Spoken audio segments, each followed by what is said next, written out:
Good morning guys, સ્વાગત છે તમારું નવા વિડીયોમાં.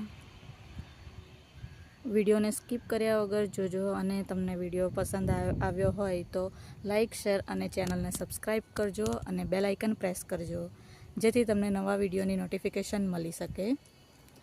અને જોઈ શકો છો અત્યારે તમે તો સરસ વ્યૂ છે. સામે પહાડો દેખાય છે. ખૂબ જ સરસ નજારો છે.